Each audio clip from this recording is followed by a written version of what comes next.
Então vamos lá, pessoal. Vamos começar mais uma aula de genética, tá? Hoje vai ser sobre herança sexual e então temos que falar dos cromossomos sexuais e algumas características que são localizadas nesses cromossomos e que vão ser importantes para vocês.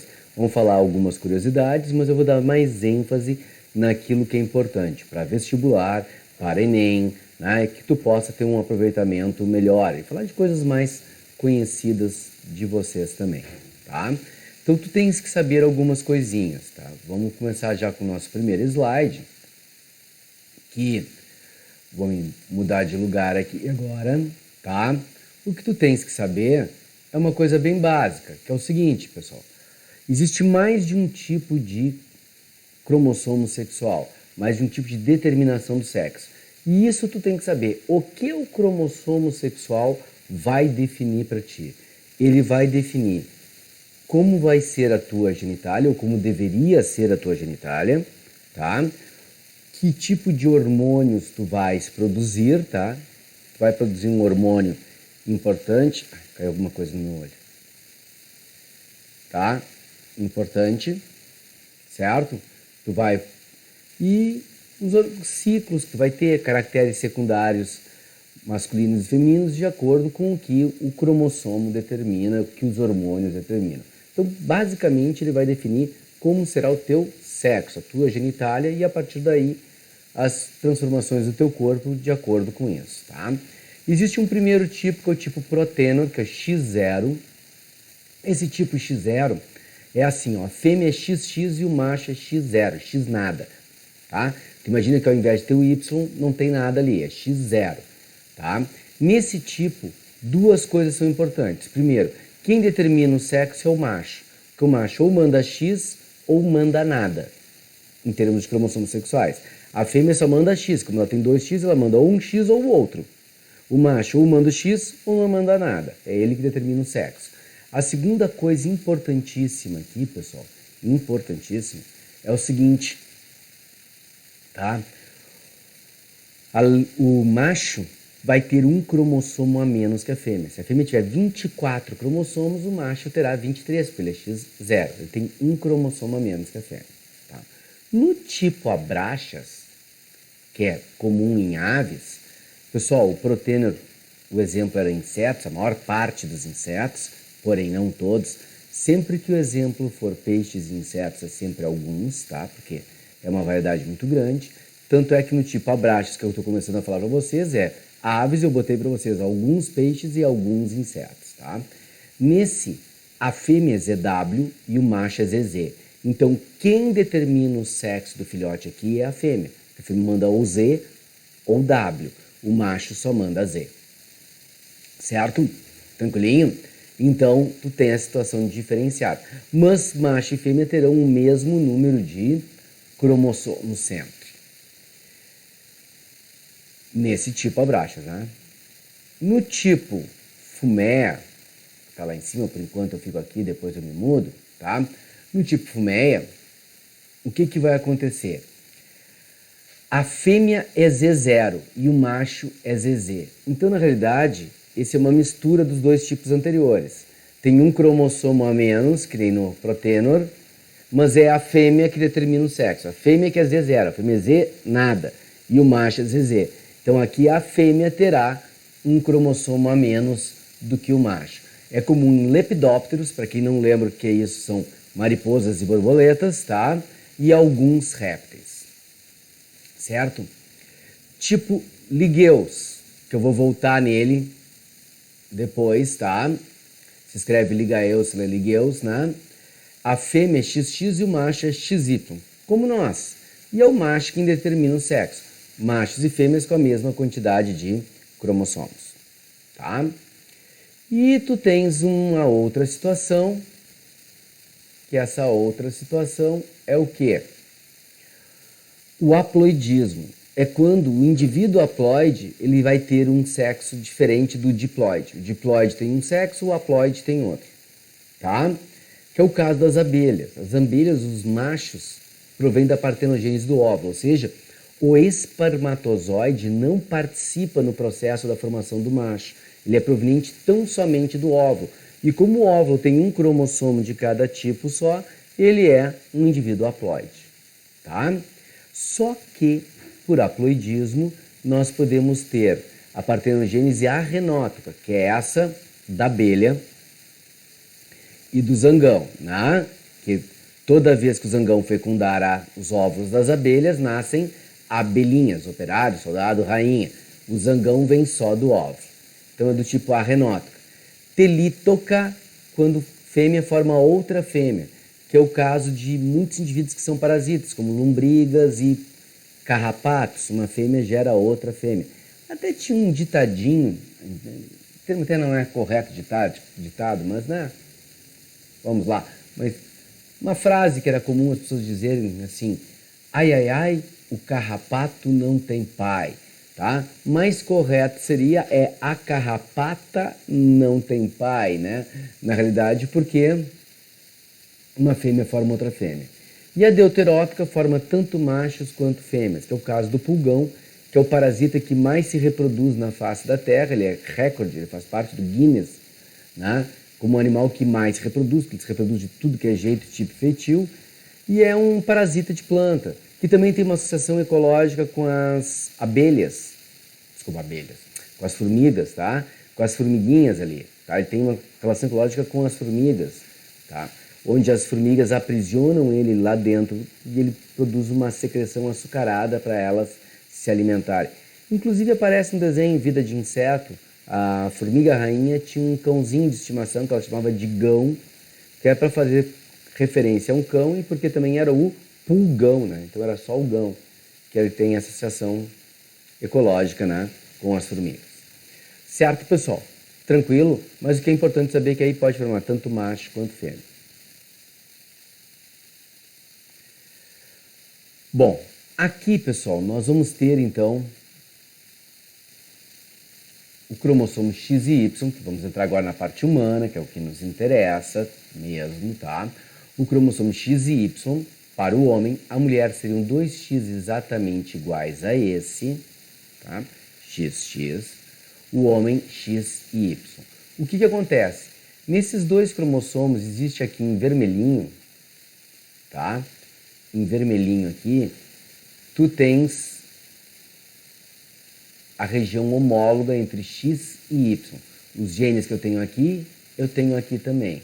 Tenho aqui também, tá? Esta parte que está aqui, tá?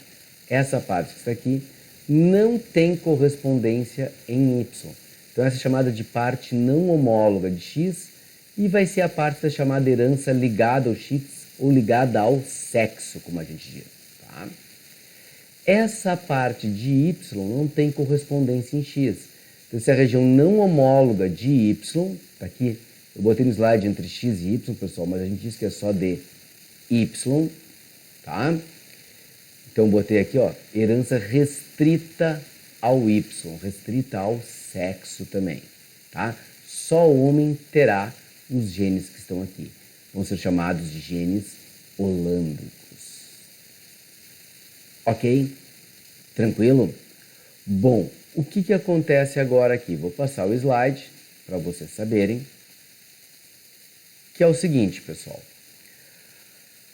Nas mulheres, elas têm 2 cromossomos X, mas um está sempre novelado, inativo, no cantinho do núcleo. Vocês vão ver ele aqui, ó. Inativo, onde tem a setinha, ele está inativo no núcleo ali.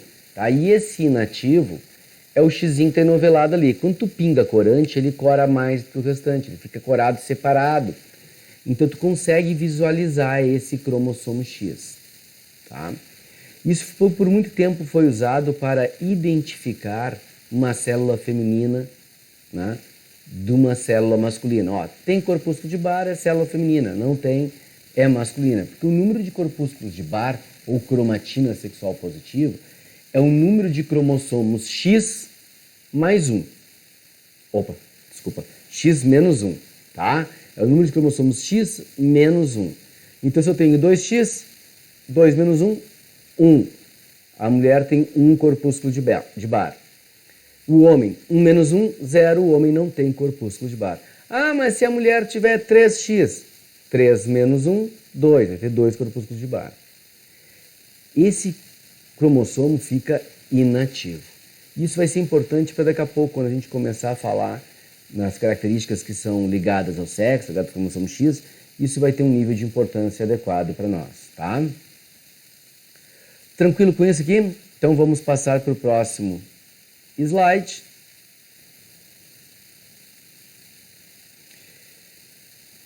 Deixa eu me reposicionar aqui, se eu consigo achar um cantinho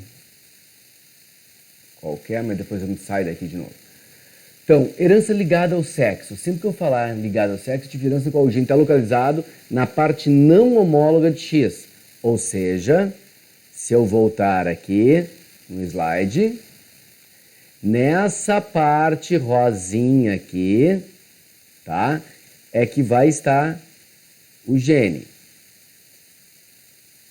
Tá? Nessa parte rosinha que estará o gene. Tudo bem até aí, pessoal? Sem problemas? Ele está na parte não homóloga.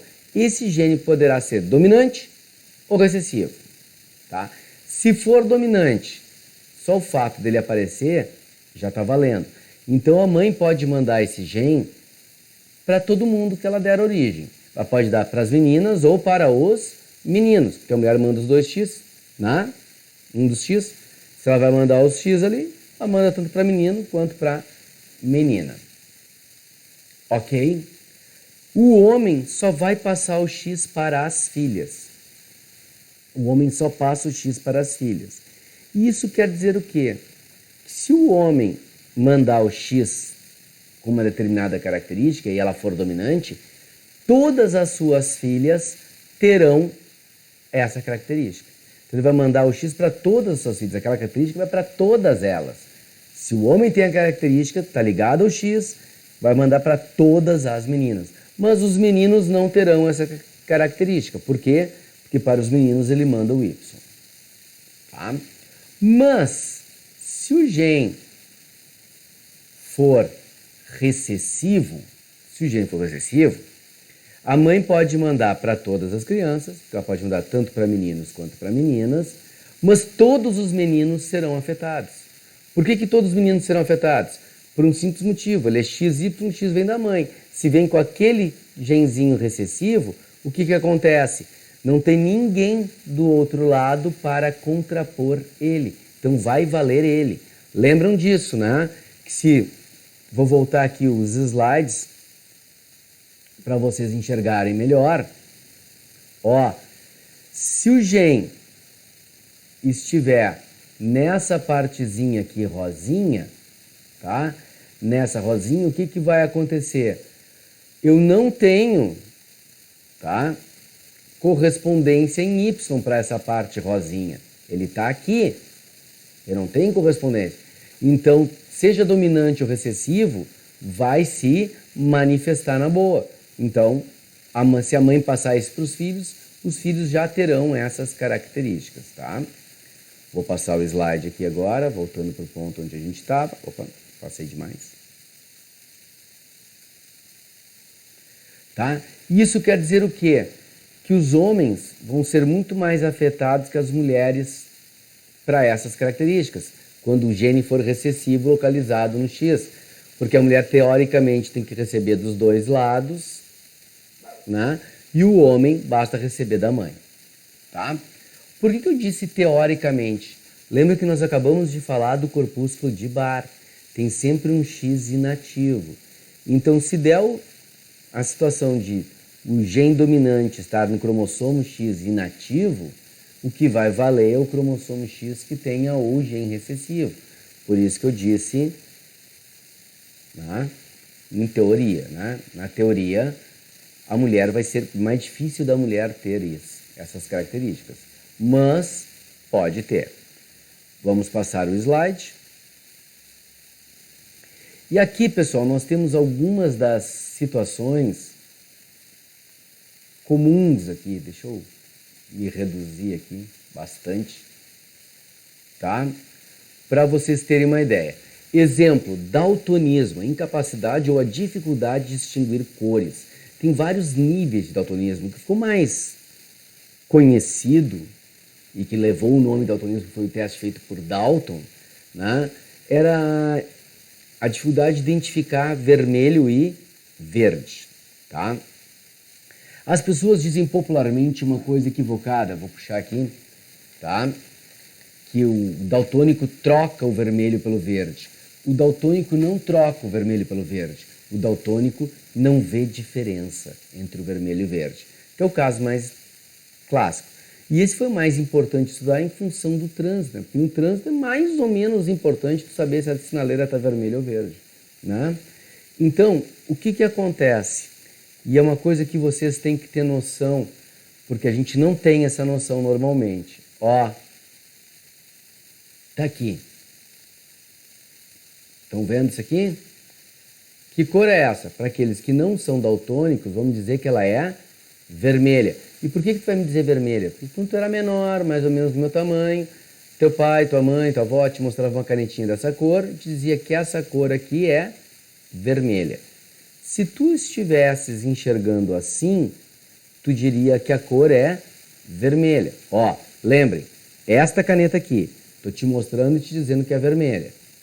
Mas se tu estivesses vendo assim, tu continuaria dizendo que é vermelha, porque tu aprendeu que aquilo que tu está vendo se chama vermelho, independente do que tu está enxergando.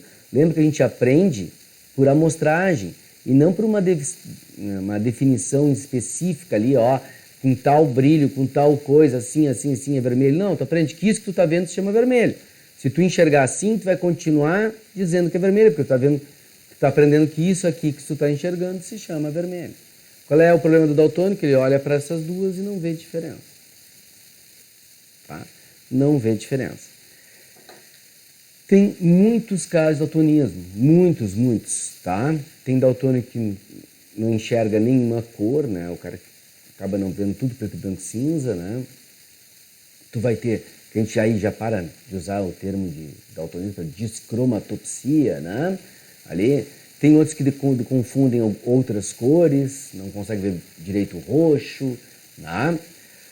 Às vezes, dependendo do tom, fica mais difícil de entender, tons mais marcantes conseguem visualizar direitinho, outros não.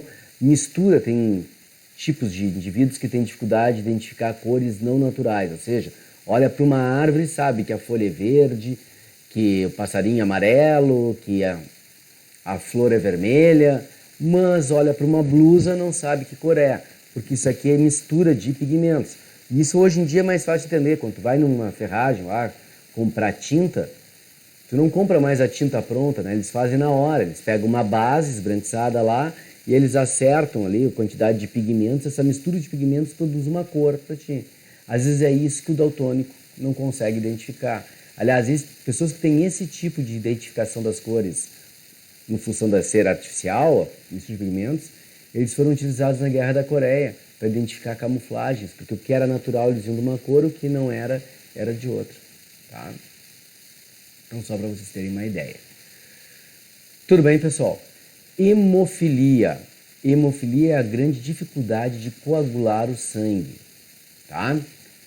O que dá uma tendência à hemorragia. Um cortezinho, em vez de sangrar por 5 minutos, vai sangrar por 1 hora, 2, tá? Esses indivíduos, é comum eles terem que sofrer transfusões de sangue, dependendo do procedimento que vão fazer. Se vão fazer uma cirurgia, com certeza vão ter que ter transfusão. Às vezes, tratamento dentário precisa fazer transfusão de sangue. Assim como o daltonismo, tem vários graus diferentes, né, para essa situação aqui. Certo, pessoal? Tá tranquilo? Maravilha. Essas duas características, elas são recessivas, tá? São exemplos de recessivas ligadas ao sexo, que é o que mais aparece em prova, tá? E sendo recessivas e ligadas ao sexo, elas são muito mais frequentes em homens do que mulheres. É muito mais frequente homens daltônicos do que mulheres daltônicas, homens hemofílicos que mulheres hemofílicas. Aliás, é por isso que sai daí uma frase assim, diz, a mulher vê mais cores que os homens. Não, não vê mais cores que os homens. Só que é mais comum o homem daltônico, tá? Tudo bem, pessoal?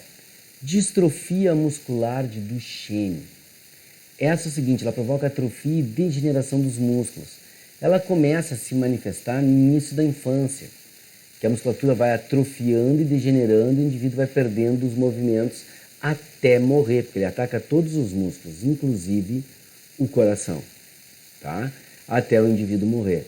Então, pessoal, nesse caso aqui é muito difícil, quase, não vamos dizer que é impossível, mas quase impossível, de ter uma mulher com esta doença. Por quê? Porque, em teoria, essa mulher teria que receber da mãe e do pai o gene para distrofia.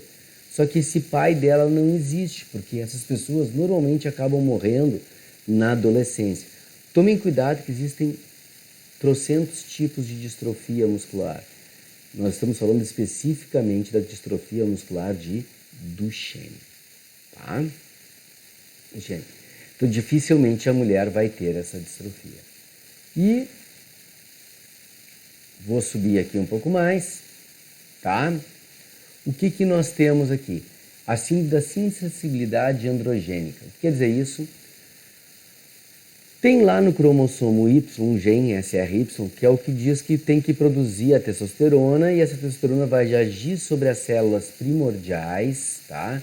Aquelas células que vão dar origem ao aparelho reprodutor, para formar um aparelho reprodutor masculino.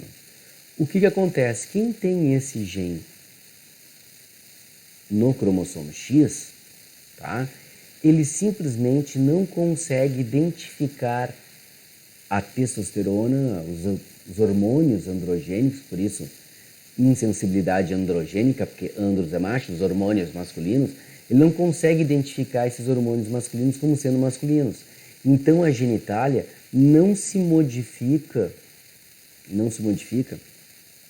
para a formação da genitália masculina, tá? Então, dessa forma, o que acaba acontecendo? Ele começa a desenvolver uma genitália feminina, mas só a parte externa. Ele vai ter aquela vulva toda, tá? Uma vagina de fundo cego, que a gente chama, ou seja, não vai existir a formação de um útero, não vai existir a formação de tubo uterina, nem de ovário, tá? Ele vai se desenvolver como uma mulher que não tem útero nem ovário. Portanto, não vai menstruar, não vai engravidar, mas ele cromossomicamente é do sexo masculino, mas vai desenvolver uma aparência de sexo feminino, tá? Tranquilo? Isso ele vai acabar se dando conta muitas vezes, a menos que se faça um exame e tenha-se uma suspeita para isso, né? Mas o normal é ele descobrir isso quando começar a adolescência, a puberdade. Porque todas as coleguinhas vão começar a menstruar e só ela que não. E quando for no médico fazer exames, vai descobrir que ela não tem útero, então ela não pode menstruar. Tá? Essa é uma situação bem complicada, né, para o indivíduo que é assim, que nasceu, né, com cromossomicamente de um jeito, mas fenotipicamente de outro. Por quê? Porque as células não conseguem identificar. Isso é uma herança recessiva ligada ao cromossomo X, tá? Como eu disse que eu ia falar de curiosidades, isso é por uma curiosidade para vocês, tá? Pessoal, essa curiosidade aqui, ela, se eu fosse usar um termo, isso aqui seria um, entre aspas, transgênero natural, né? Que ele vai ter todo o corpo de uma mulher, embora a parte interna não seja de mulher, né? Ali porque não tenha útero nem ovário, mas externamente ele é todo de mulher, mas cromossomicamente é do sexo masculino, tá? Vamos passar porque interessa para nós aqui, ó. E é o seguinte, ó, vocês têm aqui, tá? Vocês têm aqui um quadrinho para entender. Eu peguei daltonismo, que é menos, digamos assim, forte do que as outras cores, porque grande droga tu não vê determinadas cores, né? Mas só para tu ter uma ideia de como acontece, ó, a gente vai escrever agora, sempre que for fazer um exercício de herança ligada ao sexo, tu vais escrever XDzão, XDzão, XDzão, XDzinho. Tu vai escrever o X por quê? Porque é uma herança ligada ao sexo. Não terá mais aquela multiplicação por um meio. Tu já sabe qual é o sexo da criança, tá?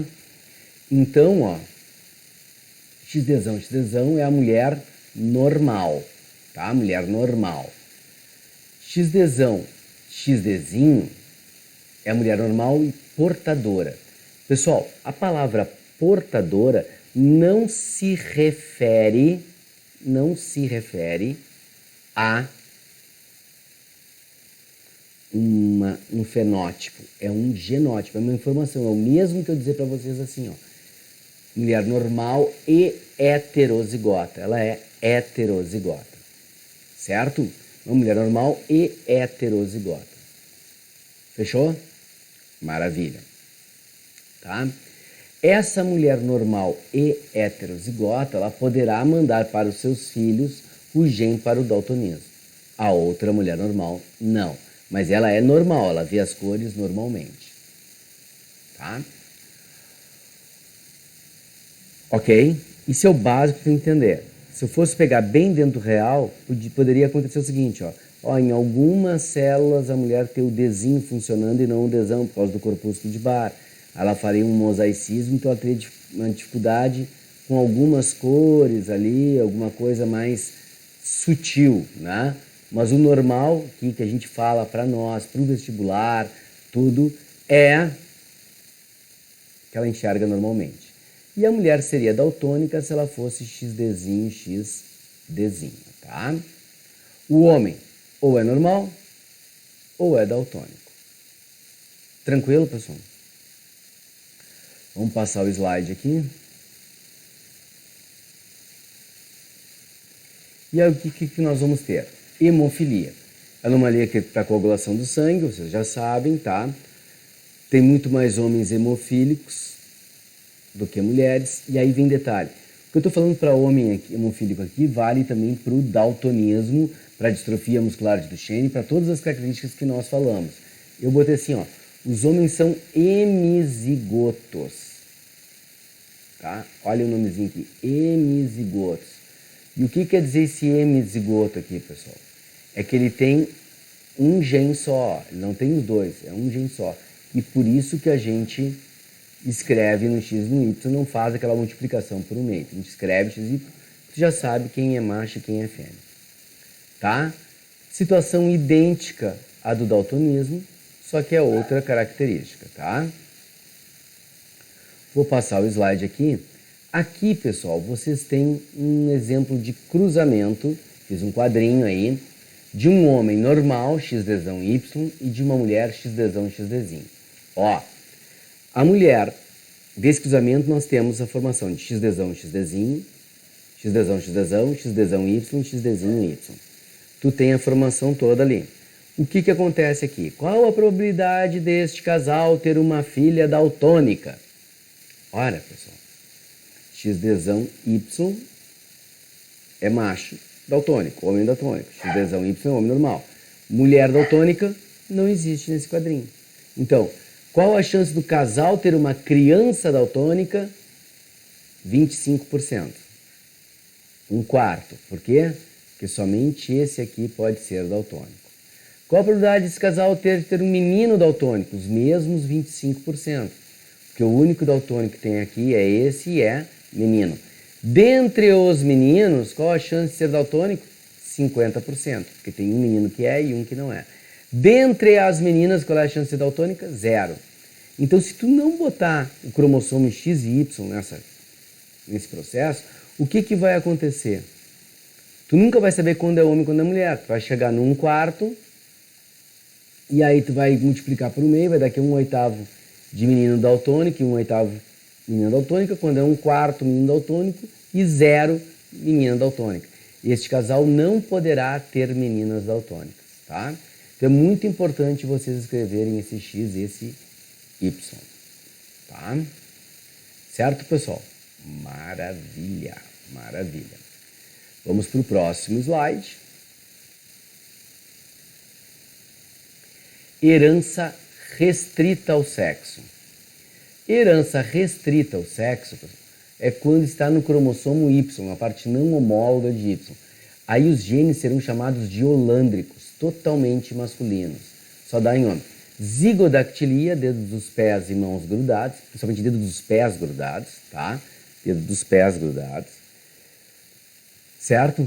E SRY, o desenvolvimento testicular, é o gene para que o testículo se desenvolva, forme os hormônios masculinos e aí dê as características masculinas.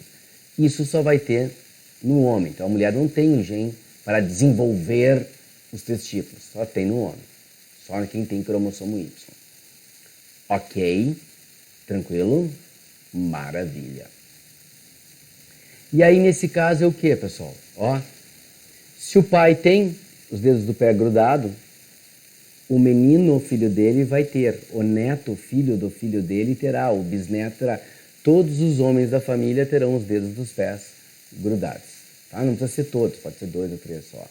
Tomem cuidado que às vezes tem problemas de más formações, né, genéticas, aquelas situações congênitas, que pode ter pessoas que tenham isso e não seja genético, seja congênito. Mas as que são genéticas veio pelo Y. Do pai passou para o filho, do filho para o neto e assim por diante. Ok? Então vamos para o próximo próxima herança.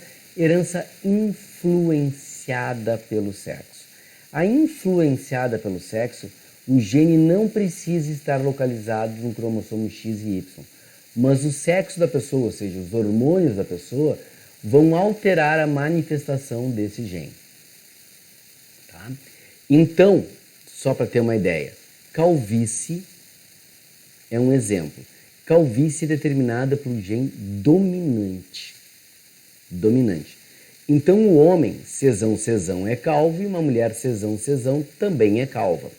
O homem cezinho é calvo porque o gene é dominante e a mulher cezinho não é calva. Por que ela não é calva? Porque os hormônios femininos inibem a manifestação desse gene cesão. Então, eles não permitem que ele se manifeste de forma expressiva. Então, a mulher não será calva, mesmo tendo o gene cesão. E a mulher cezinho também não é calva e o homem cezinho não é calvo. Então, o homem só não será calvo se ele for cezinho. Senão, ele vai sempre ter o gene da calvície, ele vai ser calvo. Cesão. A mulher só será calva se for cesão. Por isso que às vezes as pessoas dizem assim, ó, a calvície na mulher é recessiva. Não, pessoal. A calvície na mulher não é recessiva, porque o gene da calvície é um só, ele é dominante. Mas se comporta como recessiva, porque só se manifesta em homozigose, cesão. Por quê? Porque o hormônio feminino impede a ação. Certo, pessoal? Tranquilo? Maravilha! Isso aqui vai liquidar para nós a herança sexual, tá? Vai liquidar para nós a herança sexual toda e eu posso dizer o seguinte, por enquanto é só, façam todos os exercícios referentes a essa parte que vocês encontrarem para entender bem e depois nós vamos tentar tirar as dúvidas, tá? Quem tem dúvida e quiser mandar as dúvidas para mim, tem o meu e-mail meirajr@gmail.com meirajr@gmail.com. Tá? Tranquilo? Maravilha. Então, por enquanto é só, pessoal. Tchau.